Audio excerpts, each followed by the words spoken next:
There is growing international pressure on Israel to stop its planned ground offensive in the Gazan city of Rafah. This as Israel carried out a wave of strikes as it rescued 2 hostages that were held in Rafah.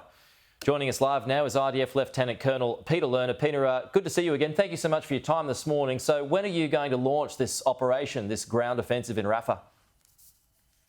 Good morning to you. Indeed, the IDF is conducting its operations in light of our war goals to bring home the hostages, every last one of them, like we did in the early hours of this morning here in Israel, and also to dismantle and destroy Hamas as a governing authority, as a terrorist entity that has caused the most devastating attack against Israel in the history of the country. But that military... Our goals...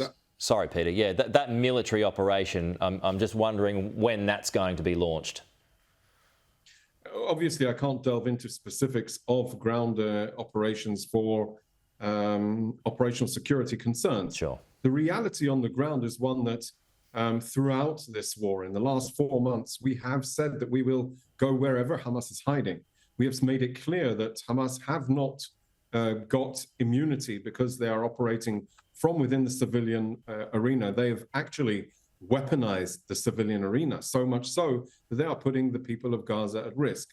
Our goal is to dismantle and destroy Hamas, to seek out wherever they are, to restore and bring home and rescue the hostages, as we did this morning. And the war goals, the efforts to, and when need be, we will mobilize in order to achieve those goals. Currently, the government has instructed the IDF to devise a plan that will enable us to achieve our goals and at the same time evacuate civilians from harm's way, as we have been doing throughout this whole war. That's what I wanted to raise with you, because that seems to be the problem here when it comes to Rafah, Peter. You've got about 1.4 million Palestinians stuck there. Most have lost their homes already. Where do they go? So I think what is really important to emphasize here, we are not in a rush. This war has been going on for 4 months already. And the ultimate goal of dismantling Hamas, of changing the paradigm for the security and safety of all peoples of the region, Israelis and Palestinians alike, is a marathon, not a sprint. So when we are, and if we are instructed to conduct our operation in Rafah area, we will do so as we have throughout the course of this war.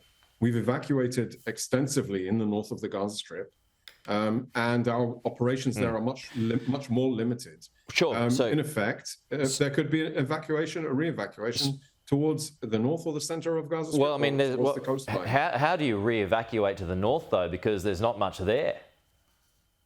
So I would argue that we need to be I would say perhaps do a zoom out on the not much there component that you're implying. I think that the reality on the ground is one where at the end of the day, because it is a war, people will have to choose between alternatives. And the best alternative to evacuate a combat zone is to go to an area which can be designated as a safe zone, a place where you can take refuge for the meantime while Israel is conducting its operations. I think that is the best What's a safe alternative zone to maintain. In the north, Peter? What's a safe zone in the north?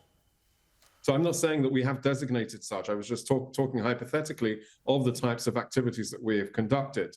What we have seen throughout the course of this war is that where there have been, when we designated a safe zone in the Mawasi area, except for a few sporadic incidents which were a result of Hamas launching rockets from that area, the safe zone was safe. That was a humanitarian zone where the humanitarian goods could reach. Unfortunately, we did not have a partner to bolster the position in the area at the time, and it was created slowly but surely in the reality as the war developed.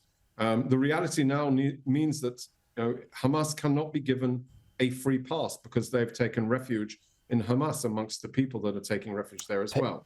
Hamas have to pay the price. Hamas have to go. I think we are all in agreement that Hamas have to evacuate the position of leadership in Gaza. They have to let all of the hostages go. They have to bring them home.